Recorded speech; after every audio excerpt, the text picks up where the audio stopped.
Salut à tous, nous c'est Benjamin et Séverine de bussodo.ch. En 2013 et en 2014, on a fait un tour du monde avec notre minibus Lucie.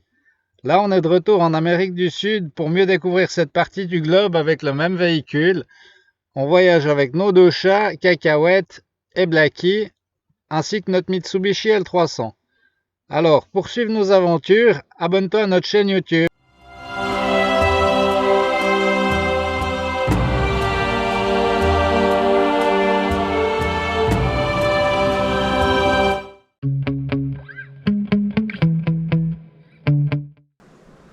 Salut à tous.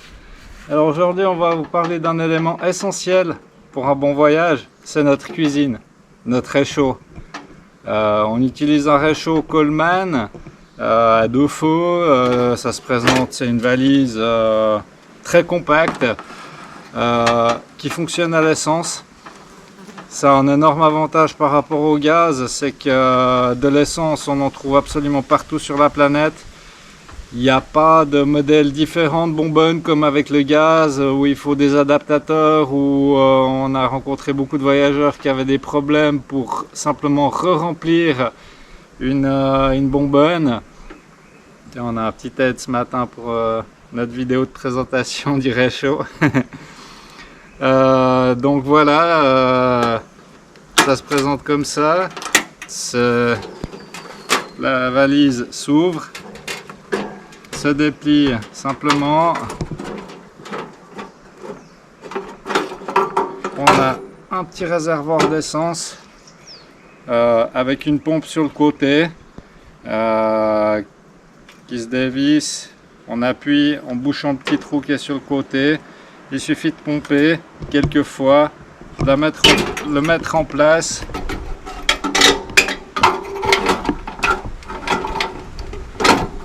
Et on est prêt à cuisiner. Donc voilà, aujourd'hui on va vous parler un peu de l'entretien de notre réchaud, principalement du réservoir et puis du générateur qui est ici. Pour ce faire, il vous faudra une pince, une petite clé de 10, un tournevis, un ou deux chiffons, un petit bout de Scotch-Brite qui gratte, c'est super pratique. Puis un élément qui va super bien, c'est un nettoyeur de fusil à 22 longs rifles. C'est ce qui passe le mieux pour aller nettoyer le générateur. Donc le générateur, en fait, il se démonte simplement avec une petite clé, avec la pince. Il suffit de dévisser.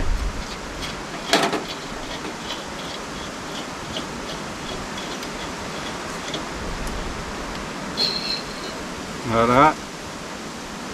À l'intérieur, il y a une espèce de petit pointeau. Et puis sur la tige, on a une petite buse à l'extrémité qu'il suffit de dévisser aussi.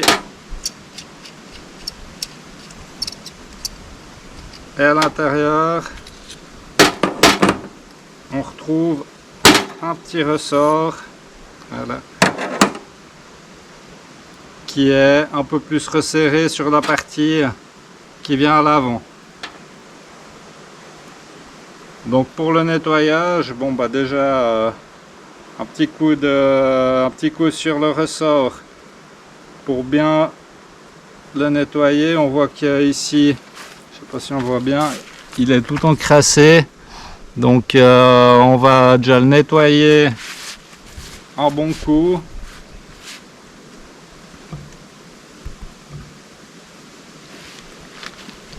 Un petit coup de VD40 aussi, on le passe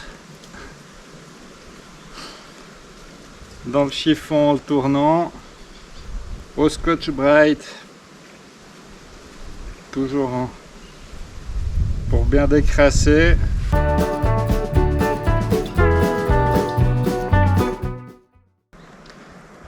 Voilà, le petit ressort est déjà nettoyé. On va passer à la buse, aussi avec le Scotch-Brite, donner un petit coup à l'intérieur.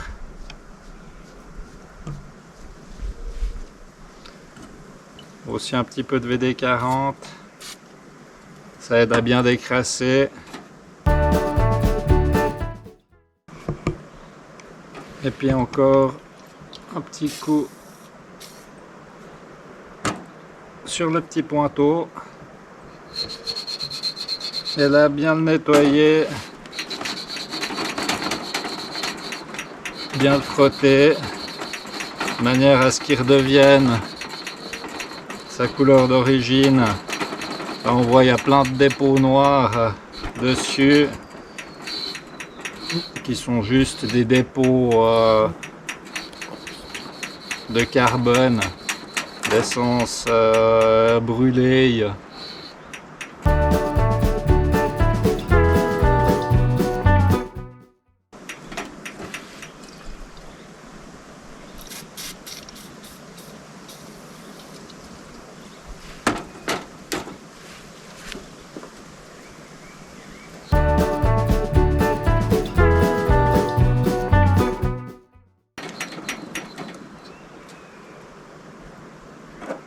Puis maintenant, le petit pointeau est bien propre. On va encore passer un coup de nettoyage du tube du générateur. Aussi un petit peu de VD40 dedans. Et là, c'est là que le petit nettoyeur de fusil prend toute son importance. Ça permet de bien nettoyer l'intérieur. On voit c'est tout noir.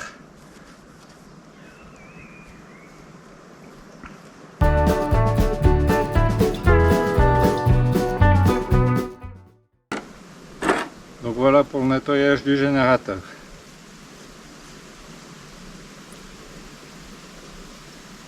Voilà, maintenant que tout est propre, on va pouvoir passer au remontage. Donc le petit ressort avec la partie serrée vers l'avant du générateur. On revisse la buse.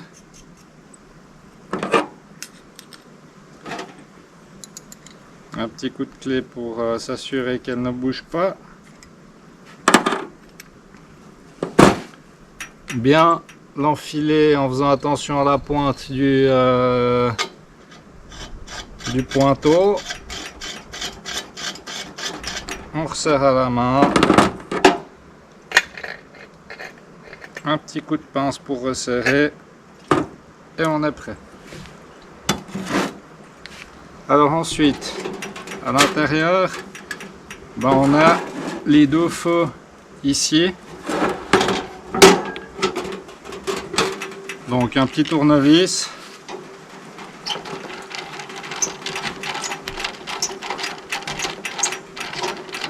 Il y a une petite vis centrale. Et puis ensuite on a un empilement de petites rondelles alternées entre des rondelles ondulées et puis des rondelles plates qui se séparent relativement bien quand elles sont propres. Là ça fait un petit moment qu'on l'a pas nettoyé, donc il faut qu'on lui donne un petit coup de nettoyage, qu'on les sépare les unes des autres pour bien les nettoyer. Et puis ensuite, de nouveau avec le Scotch-Brite, on va prendre chacune de ces petites rondelles et la passer, les passer les unes après les autres.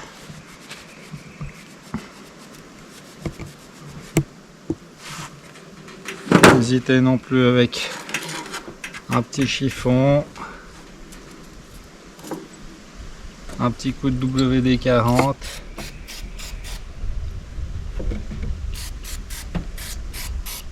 Ça aide à bien nettoyer.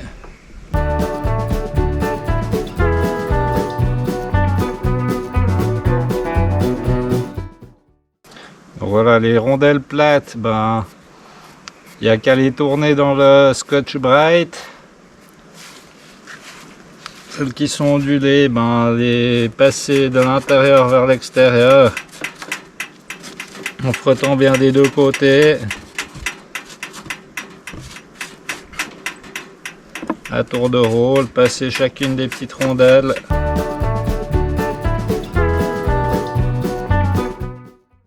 Un petit coup de nettoyage à la fin au chiffon pour qu'elle soit bien propre. Et ensuite il nous reste plus qu'à reconstituer le petit empilement.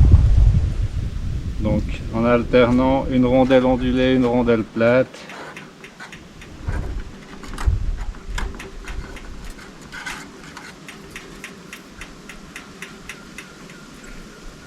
Avant de les remettre en place dans le brûleur.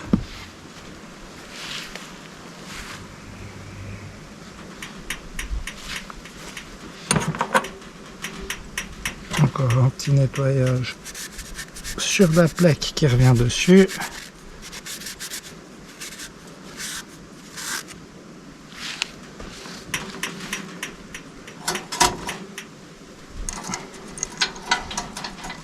Pour le remontage, pas bien compliqué, il faut juste resserrer un petit peu la vis au début.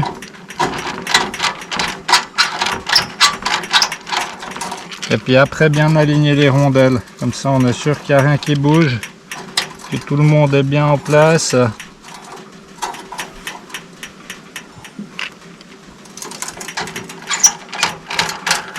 Et finir de serrer après coup. Voilà. On peut continuer à filmer. Alors là on va faire une petite opération en plus que juste les brûleurs. On a aussi ce tuyau qui revient en arrière dans lequel s'enfile le générateur et où aussi s'accumule un petit peu de dépôt. Donc là ce que je vais faire, c'est enfiler une petite ficelle à l'intérieur. Pour ça je vais m'aider d'une petite chaînette.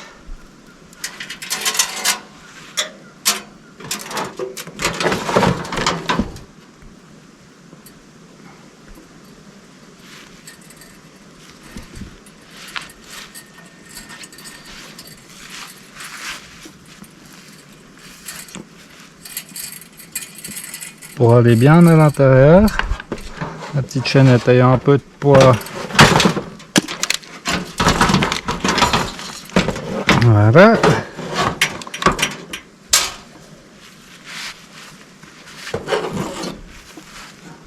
On la retrouve à l'intérieur ici. C'est là qui embêtera moins.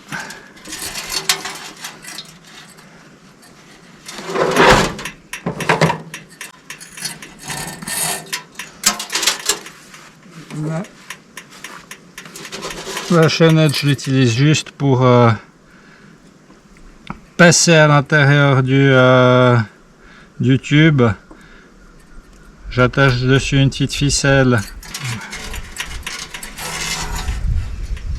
pour la retrouver de l'autre côté. Là, on a fini avec la chaînette, c'était juste pour s'aider à la passer au travers du tube.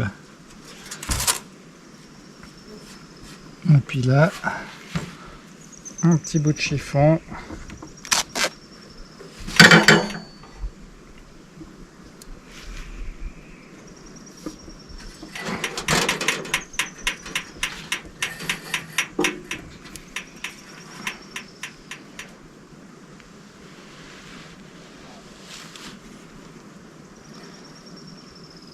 On va changer un petit peu, on va se laisser un peu plus de mou.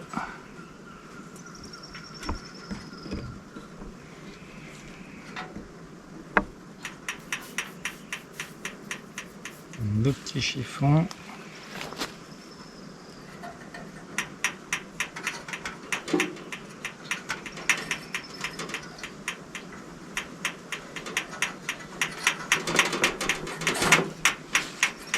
Voilà. Comme ça permet de bien nettoyer la partie du tube qui est à l'intérieur. On peut renouveler l'opération une ou deux fois. Je vais maintenant démonter le deuxième feu et faire subir le même traitement qu'au premier.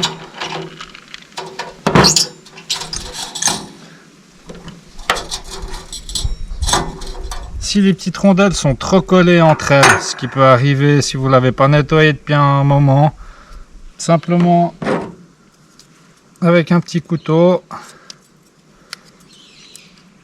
vous passez délicatement entre les petites rondelles. Elle se décolle toute seule. Un petit coup de VD40 aussi sur la vis, ça fait jamais de mal.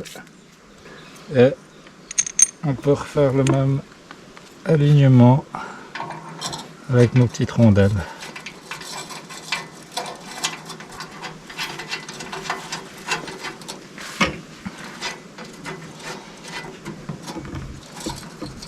Donc là, je réaligne bien les petites rondelles avant de resserrer en appuyant un peu sur la plaque centrale.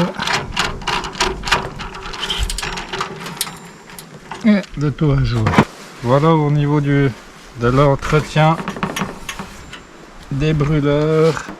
Maintenant on va passer à la partie remplissage. Donc un petit bouchon qui se dévisse tout simplement.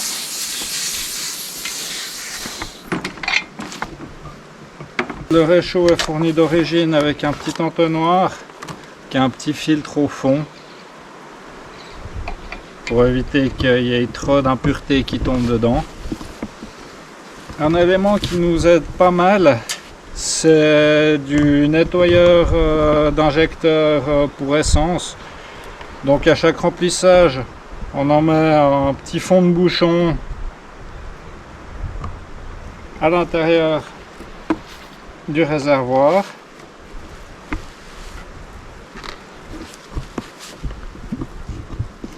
Et puis après, on a une petite bouteille d'essence. Peut se faire aussi avec un jerrycan. Nous, on utilise une bouteille d'essence pour avoir un peu plus de praticité. Tant qu'il y a des petites bulles à l'intérieur de l'entonnoir, c'est que votre réchaud n'est pas encore plein. Voilà.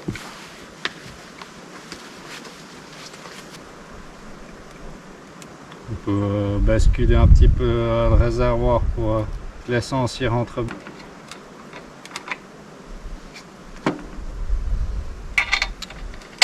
On remet le petit bouchon du réservoir. Ce que je fais aussi systématiquement au remplissage, je mets une petite goutte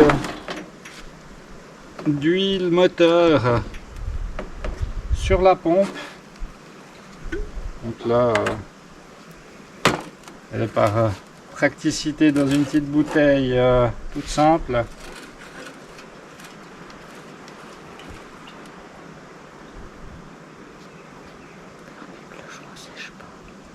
Juste quelques petites gouttes pour éviter que le joint ne sèche.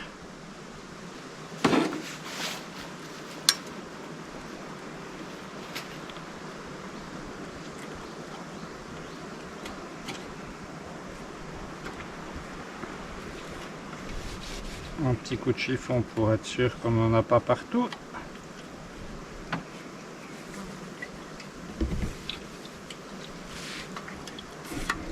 On dévisse la petite pompe, on met le doigt pour bien boucher le trou en dessus, et là il faut pomper 15-20 fois pour jusqu'à ce qu'on commence à sentir une résistance à l'intérieur sur la pompe, et comme ça notre petit réchaud est prêt à fonctionner. On va juste vous montrer comment on le démarre. Donc on lève la grille, c'est plus pratique parce qu'au début ça va brûler un petit peu jaune, faire un ou deux dépôts, donc ça, si on évite d'encrasser la grille, c'est mieux. Le top, c'est une petite pince à linge qu'on coince sur le coin. Idéal aussi pour éviter de se brûler les doigts, c'est un petit briquet avec une pointe un peu longue. On lève le petit tété qu'il y a sur le côté ici.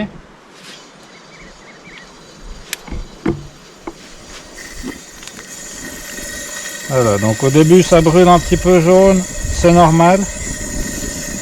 Faut laisser juste le temps au générateur de chauffer.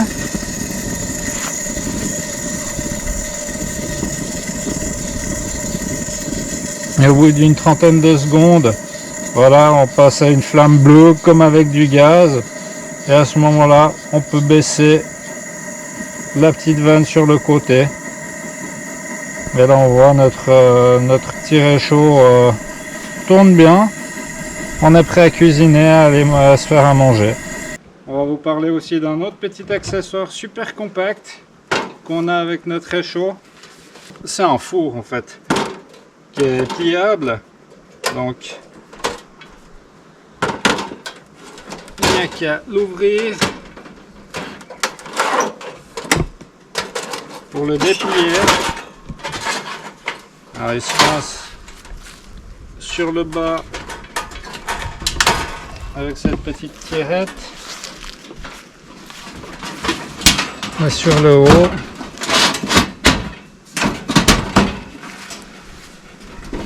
à l'intérieur on a une grille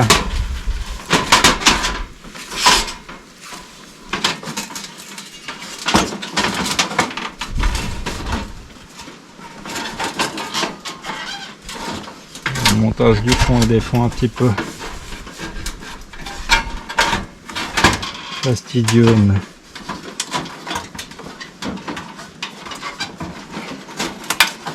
là je le bloque. On a cette petite grille qui vient à l'intérieur et qui se bloque. Ensuite le réchaud, le four se pose simplement sur le réchaud comme ça. On monte facilement à 200 degrés sur le thermomètre, donc c'est idéal pour faire du pain, des pizzas, des petits gratins, des biscuits, ce genre de choses. Super agréable quand on est en voyage et puis qu'on a envie de se faire un petit plat bien chaud aussi. Voilà, j'espère que cette petite vidéo de présentation sur le fonctionnement et l'entretien de notre réchaud vous aura plu. Je vous invite à vous abonner à notre chaîne YouTube pour avoir plus de conseils de voyage et puis suivre nos aventures au long cours. Allez, salut, à la prochaine!